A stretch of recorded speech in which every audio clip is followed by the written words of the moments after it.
Ser podcast.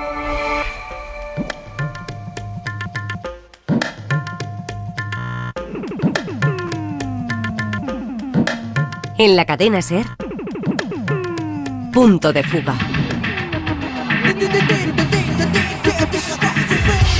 Con Pablo Morán. Hola a todos, bienvenidos a Punto de Fuga, que hoy empezamos, como no podía ser de otra manera, en Venezuela. ¡Está temblando, está temblando!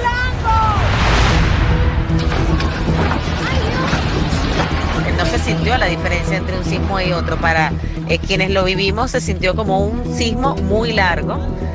Pues es difícil distinguirlo en términos experienciales entre un sismo y otro. Simplemente fue un movimiento muy fuerte, prolongado. Y estamos en este momento declarando el estado de emergencia tal como lo contempla nuestra Constitución. Ya, mátame. No tengo tampoco.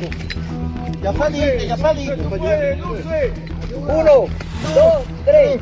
Y allí estuve toda la tarde ejerciendo labores de rescate en un edificio que estaba casi totalmente destruido, metido adentro del edificio intentando ingresar hacia el piso 6, que quedó totalmente aplastado como la imagen de un sándwich. Y los efectos son devastadores. Tenemos aquí en La Guaira más de 100 edificios colapsados. Tenemos liceo, escuela. Hay gente atrapada, se necesita todos, mandarrias, cuerdas, picos. Están las autoridades, pero no tienen los utensilios. Necesitamos apoyo con las cosas, las herramientas.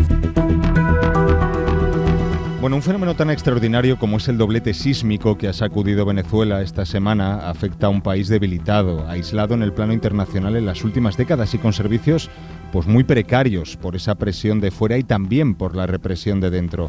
Tened en cuenta que ya antes de este terremoto había en Venezuela 8 millones de personas que necesitaban ayuda humanitaria para sobrevivir. Así que estamos en comunicación con Fátima Andraca, que es directora de Save the Children allí en Venezuela. Hola Fátima, ¿cómo estás? Hola, muchísimas gracias por recibirnos y muchos saludos a tu auditorio. Sobre todo, ¿cómo estáis vosotros? ¿Cómo viviste tú ese momento, ese doble terremoto, Fátima? Pues la verdad es que sí fue una experiencia única en la vida y que no se la deseamos a nadie, ¿no? Me tocó vivirlo en un 12º piso. El edificio en el que yo estaba sufrió daños. No pude regresar hasta un día después por mis cosas. La verdad es que para mí duró muchísimo tiempo, pero es que yo creo que no era tan fuerte el movimiento que se sintió eterno. Pero bueno, logramos evacuar, hubo un gran protocolo de evacuación y en el momento que bajé a la calle sin nada, claramente, lo único que tenía en la mano era mi celular. En el momento en el que bajé a la calle, lo que sí encontré fue solidaridad absoluta, ¿no? De verdad. Gente completamente abocada a acompañarse, a ayudar a las personas que estaban viviendo estrés, ansiedad, a evacuar y salirnos de la zona de posibles colapsos. Enfrente de mí colapsó un edificio y toda la gente estaba realmente preocupada y enfocada en cómo los que estábamos evacuando estábamos bien. Inmediatamente llegaron las diferentes autoridades, llegaron los bomberos, llegó Protección Civil, los policías acordonaron la zona. La verdad es que hubo una respuesta muy rápida para salvaguardar a todos los demás que estábamos siendo evacuados. Me regalaron botellas de agua, me ayudaron a buscar una forma de poder mantener pila en mi celular para poder ver hacia dónde me tenía que ir porque no era seguro regresar a mi espacio. Entonces lo que yo sí te digo es que los venezolanos son una población de muchísima fuerza, resiliencia, y en ellos la palabra esperanza se transmite desde la mirada, ¿no? Entonces no hay que perder eso de vista. Está muy bien eso que nos destacas, ¿no? Esa red de ayuda que se está desarrollando en muchas de las zonas afectadas donde ni siquiera han podido llegar todavía los equipos de rescate, claro. Claro, sí. Bueno, pero al día de hoy ya están, la verdad, siendo zonas mucho más cubiertas. Uh-huh. Hoy llegaron varios brigadistas, llegaron, por ejemplo, los Topos de México, y la verdad es que es un país que hablo en estamos porque la verdad es que he sido tan bien recibida por los venezolanos y tan abrazada en este momento también yo siendo extranjera en este país que lo agradezco enormemente, ¿no? Claro. Entonces aquí estamos recibiendo pues ya el apoyo y pues claro, lo que pasa es que son muchos los edificios colapsados, ¿no? Entonces, pues esto genera, por supuesto, una demanda absoluta, ¿no? Totalmente, claro, y es además, como lo destacábamos, Fátima, también, y vosotros lo sabéis bien en Save the Children, era un país ya que tenía muchas necesidades antes de estos 2 terremotos, ¿no? Y también tenía mucha esperanza de salir adelante. Y yo creo que esto es lo que nos refuerza aún más el cómo les ayudamos de la mejor forma, ¿no? El cómo entendemos hacia dónde llevar nuestros esfuerzos, hacia dónde orientar nuestras respuestas, cómo nos seguimos coordinando, porque efectivamente había necesidades antes, muchas, pero había mucha esperanza y mucha fortaleza interna. Y eso es lo que yo estoy segura que va a sacar a Venezuela adelante. ¿Cómo estáis viviendo o dónde estáis priorizando, digamos, el trabajo en estas primeras horas ahí en Save the Children, Fátima? Sí, fíjate que nosotros entendemos estas horas como las horas en las que necesitan entrar los brigadistas y respetamos eso y nos estamos encontrando coordinados con el resto de organizaciones nacionales e internacionales. Hay una red muy fuerte de coordinación local y eso es muy importante de destacar, también con el resto de Naciones Unidas que han jugado un rol importante en esta coordinación. Estamos haciendo monitoreo de necesidades para poder encaminar mejor nuestra respuesta y esperamos en los próximos días poder estar estableciendo nuestros espacios de atención psicológica, atención psicosocial, atención médica a través de nuestros socios locales. Trabajamos con muchas organizaciones locales en Venezuela que tienen una capacidad inmensa de respuesta y nuestro trabajo es acompañarlas y fortalecerlas y asegurar que también ellas nos rijan este rumbo, ¿no?, de la respuesta.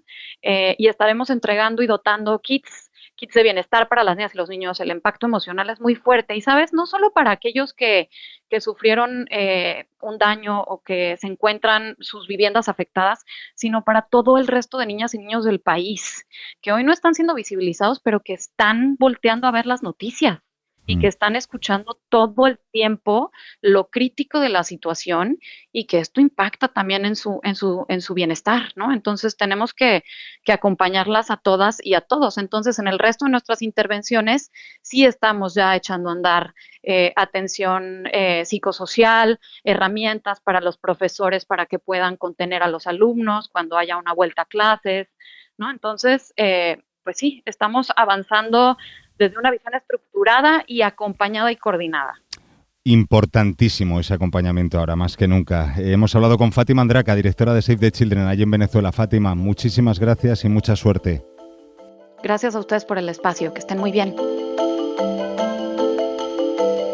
We're also helping them with some overhead imagery, especially in coastal areas where they don't have full visibility over what the damage has been and what the impact has been. Estados Unidos ha sido de los primeros en enviar ayuda a Venezuela para afrontar esta situación. Desde luego que la administración Trump y Delcy Rodríguez, su elegida como presidenta interina tras la captura de Nicolás Maduro, se juegan mucho en cómo se gestiona esta crisis. Bueno, no solamente Delcy Rodríguez está jugando mucho, también María Corina Machado. Es decir, esto es un gran test para el gobierno, para la oposición e inclusive para el gobierno de Estados Unidos. Carlos Malamud es investigador principal del Real Instituto Elcano. ¿Por qué? Porque, primero, para el gobierno venezolano, porque si lo hacen mal, su falta de legitimidad sería total y entraría en una crisis de reputación muy importante que le pasaría factura.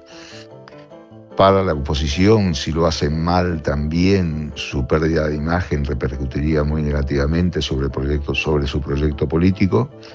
Y para el gobierno de Estados Unidos, porque de alguna manera su clara apuesta hemisférica a través de lo que se conoce como el corolario Trump de la doctrina Monroe, evidentemente repercutiría negativamente en la imagen que quieren transmitir hacia el resto del continente, ¿no? De entrada, Trump debe ser consciente de eso, Carlos, porque han sido de los primeros, ¿no?, en mandar ayuda inmediata y en levantar también algunas sanciones, ¿no?, que pesaban sobre Venezuela precisamente después de los terremotos. Obviamente la respuesta de Trump fue rápida, se comprometió que iba a enviar recursos, material, gente de una manera sumamente importante. De hecho, esto es lo que está haciendo, ya la ayuda ha comenzado a llegar, inclusive para coordinar el despliegue militar de la ayuda humanitaria, que va a ser importante, ha destinado a un alto jefe de los marines, lo cual habla por un lado, de el despliegue que se va a hacer y que se va a ejecutar, pero también de una cierta desconfianza respecto a la capacidad de gestión del gobierno venezolano, ¿no? Es decir, uno de los problemas que va a enfrentar la ayuda humanitaria una vez que llegue al país es quién la gestiona, quién la coordina, cómo se distribuye, cómo se afrontan los grandes retos de la recuperación, ¿no? También es verdad que en línea con esto el gobierno de Estados Unidos ha dispuesto levantar temporalmente, al menos hasta octubre, algunas de las sanciones aplicadas, sobre todo aquellas que hubieran dificultado que el gobierno venezolano, que el Estado venezolano hubiera podido acceder a buena parte de los recursos entregados por la comunidad internacional para la reconstrucción del país, sobre todo no tanto ayuda con equipos de rescate o con productos de asistencia, sino algo que también va a comenzar a llegar en los días y semanas próximas, que es la ayuda en forma de dinero, ¿no? En la cadena SER, Punto de Fuga. Y muy cerca a Colombia llega el Tigre. ¡Colombia! ¡Aquí está tu Tigre! ¡Colombia! ¡Aquí está tu presidente! Esta es la noche que marca el inicio de una nueva historia para la nación. La noche en la que empieza una nueva era, un cambio de orden. ¡La patria, milagro! Este será el nuevo presidente de Colombia, Abelardo de la Espriella. Un nuevo hito en la ola que está haciendo girar América Latina hacia la derecha, con esta nueva figura populista, apoyado por Trump, cortado por el mismo patrón o muy parecido al de Javier Milei en Argentina o Nayib Bukele en El Salvador. Todos esos bandidos serán perseguidos sin tregua, serán buscados, serán capturados, serán juzgados y responderán por cada crimen cometido contra nuestro pueblo y nuestra nación. Y es que, enviada especial a Colombia, Berta Reventós, la clave de la campaña y de la victoria de Espriella ha sido la inseguridad, que ha sido una constante en las últimas décadas allí. La inseguridad en Colombia ha sido el eje clave de la campaña de Abelardo de la Espriella. Tras más de 60 años de conflicto armado, diferentes gobiernos han optado por caminos dispares para enfrentar esta grave y profunda herida que atraviesa el país. Un hito fue el acuerdo de paz de 2016 con la guerrilla de las FARC que logró el presidente Juan Manuel Santos, lo que le valió el premio Nobel. Después, el derechista Iván Duque pasó a una estrategia centrada en la ofensiva militar, donde se abatió a varios líderes criminales, pero también hubo masacres y asesinatos de líderes sociales. Y ahora, Berta, ¿cuándo y por qué ha vuelto la inseguridad al centro del debate político? Desde octubre de 2023, la inseguridad volvió a ser la principal preocupación de los colombianos por primera vez en 8 años. La política de paz total de Gustavo Petro, iniciada con su gobierno un año antes, no estaba dando los resultados esperados, más bien todo lo contrario. Disidencias de las extintas guerrillas y grupos armados ilegales iban ganando fuerza y la violencia se recrudecía en zonas rurales y remotas como el Catatumbo, el Cauca y Chocó. Lo cuenta la experta en seguridad Glaeldis González del Grupo Crisis. Se crearon estos espacios o una especie de vacíos territoriales que el gobierno no pudo meterse, no pudo contener a tiempo, sobre todo las disidencias de la FARC y el crecimiento exponencial de nuevos grupos, sobre todo el Clan del Golfo. El Clan del Golfo es la organización criminal más grande actualmente en Colombia. Controla economías ilícitas como la minería ilegal de oro y el narcotráfico. Según esta experta, la política de paz total de Petro fue, por un lado, demasiado ambiciosa, ya que buscaba dialogar y a la vez desarmar a los grupos, y por otro, demasiado blanda con los criminales. Se criticó mucho esa falta de la parte del rol de la fuerza pública, de la fuerza de seguridad, sobre todo los ceses al fuego. Se consideran que dieron como un espacio de respiro a los grupos armados y criminales para expandirse, enfrentándose a los otros grupos por economías ilícitas y por territorios. Según la opinión pública, faltó mano dura y sobró ingenuidad. Por eso, en su campaña y desmarcándose de Petro, Iván Cepeda no habló de paz total, sino de paz integral. Julián Gallo, exguerrillero y senador del Partido Comunes, describió así el concepto en conversación con la SER. Una formulación que no se queda únicamente en el propósito de desarmar a estos grupos, sino acompañar el concepto de la paz con transformaciones económicas, políticas a nivel regional, social, llevar al Estado al territorio, pero no solamente a través de la fuerza pública, construcción de infraestructura social, distribución de tierra, con asesoría, con créditos, construcción de vías para integrar esos territorios a la economía nacional. Y es que muchos analistas coinciden en que la violencia no terminará en Colombia hasta que se ataje la desigualdad. Según el Banco Mundial, Colombia es el tercer país más desigual del mundo, solo por detrás de Sudáfrica y Namibia, y es justamente esa desigualdad la que lleva, sobre todo a los jóvenes, a ser reclutados en las filas de los grupos armados. Solo en los últimos 5 años, el reclutamiento infantil se ha disparado en un 300%.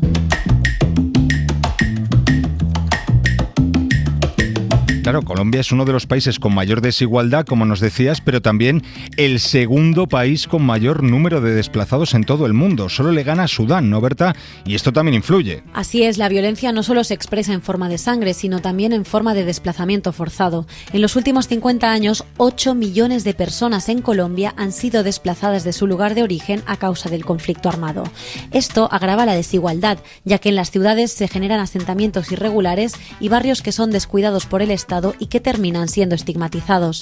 Es el caso del barrio Paraíso, en el municipio Ciudad Bolívar, al sur de Bogotá. Ya estábamos cansados de que nos trataban de lo más peligroso, de los delincuentes de la ciudad, de mejor dicho, lo que tú quieras, eso era, menos algo bueno. Entonces dijimos, no, acá hay mucha gente trabajadora, hay gente que tiene muy buenas ideas, que le ha aportado mucho a esta ciudad y incluso a este país. Esta es la voz de Carlos Solano, vecino y líder comunitario. Cuenta que el barrio solo entró en el mapa de Bogotá cuando Petro fue alcalde de la ciudad en 2012 y que desde entonces se empezaron a gestar iniciativas comunitarias como el Museo de la Ciudad Autoconstruida para generar una identidad de barrio orgullosa y digna. Por ejemplo, en este barrio, la desaparición de jóvenes disminuyó. La muerte de jóvenes disminuyó muchísimo.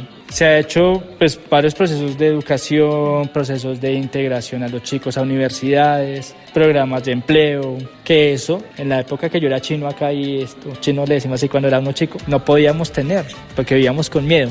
Aunque Carlos nos ofrece algo de luz, la desigualdad persiste y en 2021 la bronca colectiva desembocó en un estallido social en el que murieron 80 personas a manos de la policía en diferentes ciudades. ¿Y ahora por qué protestan allí? El detonante fue un proyecto de reforma tributaria presentado por el entonces presidente de derecha Iván Duque, que iba a perjudicar a los sectores medios y bajos de la sociedad. Las protestas fueron masivas y hasta hoy todavía quedan al menos 38 personas presas políticas de la llamada primera línea. Muchas de ellas formaban parte de movimientos de base desde antes y aún desde prisión se mantienen activas. Una de ellas es Sergio Pastor, alias 19. Con su madre habló nuestra compañera Fernanda Fernández. Lorena González tiene 55 años. Habla como es, firme. Sus ojos se iluminan cuando habla de su hijo Sergio, detenido durante el estallido social. Y pues obviamente después de salir de una pandemia donde no hay trabajo, donde la gente prácticamente estaba pasando necesidades, dificultades, pues obviamente ¿quién va a estar contento? Y ahí es donde se toma la decisión de salir a un paro nacional indefinido. Las movilizaciones pues para esta época en el 2021 no fueron solamente jóvenes, fueron gente del común, del proletario, gente de vendedores ambulantes, madres cabezas de familia, universitarios, jóvenes que trabajaban pues vendiendo sus dulces, sus bolsas de la basura, porque fue un movimiento social y popular. Sergio fue detenido el 28 de julio de 2021 con otras 3 personas en el punto de mayor enfrentamiento en Bogotá, acusados de delinquir en grupo, torturar a agentes de la fuerza pública y dañar infraestructuras del gobierno. Lorena dice que la policía llevaba un tiempo acosándoles. No hay pruebas, no tienen fotos de que mi hijo estuvo ahí, no tienen audios de que mi hijo haya ordenado tal cosa, no tienen llamadas, no tienen absolutamente nada que pueda decir sí fue él. Como te decía, lo más irónico es que fue condenado por tortura. ¿Y cómo le llamamos a esto que le están haciendo a él? Encarcelado, la salud de Sergio se ha deteriorado. Tuvo una lesión cervical por un accidente. Le operaron, pero el posoperatorio no se hizo como correspondía, ocasionándole disfagia y pérdida de movilidad en las piernas. Y en 2025 sufrió un intento de homicidio, con una puñalada en el pecho. Sergio tiene que cumplir todavía una condena de 12 años y 9 meses. Y a Lorena le preocupa que todo se olvide. Nosotros somos memoria. Y nosotros vamos a hablar todo el tiempo, lo vamos a hacer porque nunca ningún gobierno, ningún congreso podrán tener la comodidad de nuestro silencio, jamás. ¿Qué me llena de esperanza?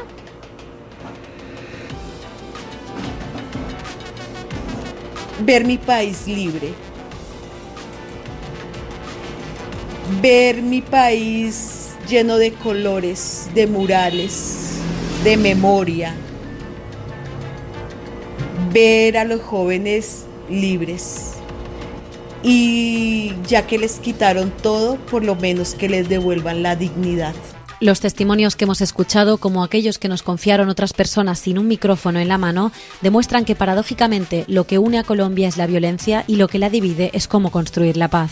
Aunque haya ganado las elecciones Abelardo de la Espriella, la sociedad colombiana en su conjunto tendrá que exigir a este, como a los gobiernos que vengan después, que acabar con la violencia no se lleve sus vidas por delante. Fernanda, Berta, gracias a las dos.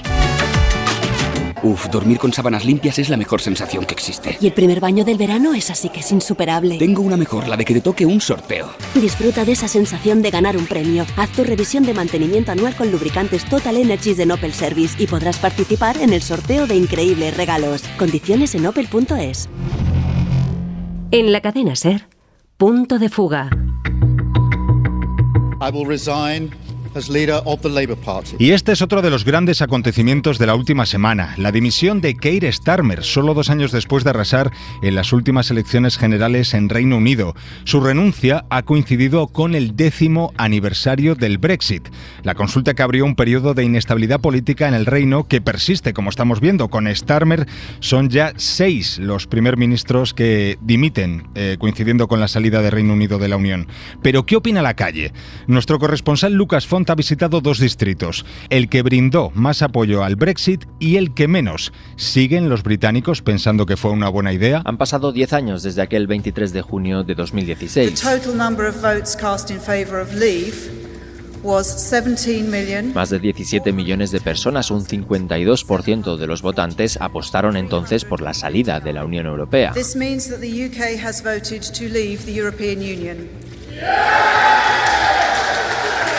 Un proceso traumático para todo un continente y que tuvo éxito gracias a varias promesas, entre ellas la mejora de la situación económica del país, el refuerzo de los servicios públicos y el control sobre las fronteras. Este discurso caló especialmente en las zonas rurales de Inglaterra y entre una población envejecida, pero dentro de estos municipios hubo uno que destacó por encima del resto. En Boston, más de un 75% de los electores votaron a favor del Brexit, la cifra más alta de todo el país.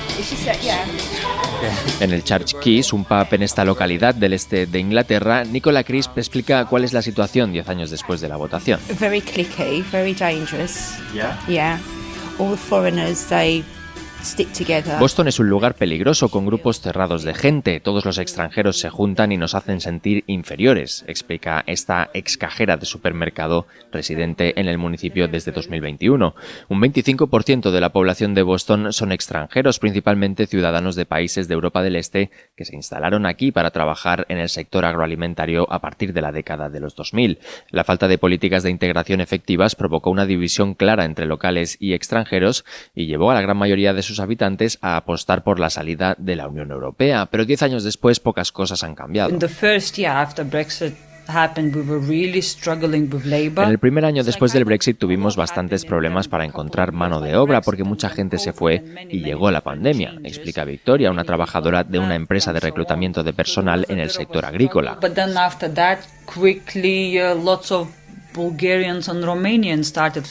Pero luego rápidamente empezó a llegar mucha gente de Rumanía y de Bulgaria con permisos temporales de trabajo o con visados de reagrupamiento familiar. La gran mayoría de los habitantes de Boston consideran que los problemas de convivencia han empeorado desde el Brexit, pero muchos de ellos no se arrepienten de su decisión. Esta fue una de las 5 circunscripciones en las que el partido populista y euroescéptico Reform UK ganó en las elecciones generales de 2024. En el lado opuesto está Lambeth, un distrito del sur de Londres en el que el apoyo a permanecer en la Unión Europea obtuvo el respaldo del 78% de sus habitantes, el segundo lugar más proeuropeo del país después de Gibraltar. Eles estavam sempre contra os imigrantes. Por causa de los inmigrantes que han robado el trabajo. El Brexit ganó porque mucha gente estaba en contra de los inmigrantes. Decían que veníamos a robarles el trabajo, explica Rosa, una portuguesa que trabaja en una pastelería del llamado Little Portugal, un barrio en el distrito de Lambeth con una importante presencia de inmigrantes lusos. Pero si no fuese por los inmigrantes, este país estaría mucho peor de lo que está. Para la mayoría de los habitantes de Lambeth, muchos de ellos inmigrantes europeos, el Brexit fue un shock. También para Scott Ainsley, concejal del distrito por los Verdes y exdiputado en el Parlamento Europeo. La gente estaba realmente desanimada, no se lo podía creer. Fue un momento de gran tristeza en el que muchos se preguntaban por qué un país se hacía esto a sí mismo y se infligía un daño tan grande, explica el concejal, que señala que sectores como la construcción o la hostelería se han resentido especialmente en estos últimos años. Lambeth y Boston son 2 ejemplos claros de la polarización que supuso el Brexit, una polarización que se mantiene a día de hoy. La gran mayoría de los británicos volvería a votar hoy lo mismo que votó en 2016. Aún así, en la última década se ha experimentado un cambio significativo en la balanza a favor de un potencial reingreso a la Unión Europea, un fenómeno que responde a la entrada en el electorado de nuevos votantes, la mayoría de ellos proeuropeos, y al fallecimiento de personas mayores, muchas de las cuales votaron a favor del Brexit. Los expertos no descartan un regreso al club comunitario en el futuro, pero esta opción sigue estando muy lejos para gran parte de la sociedad británica.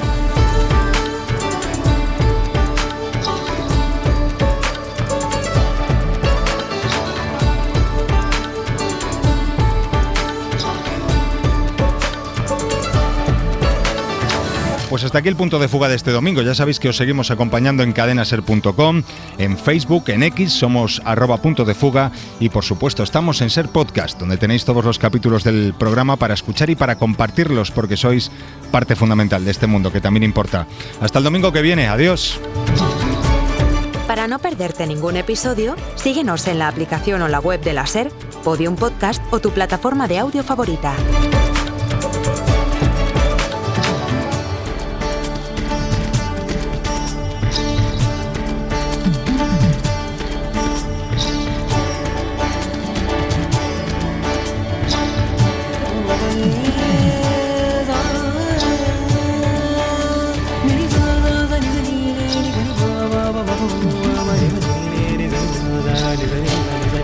Very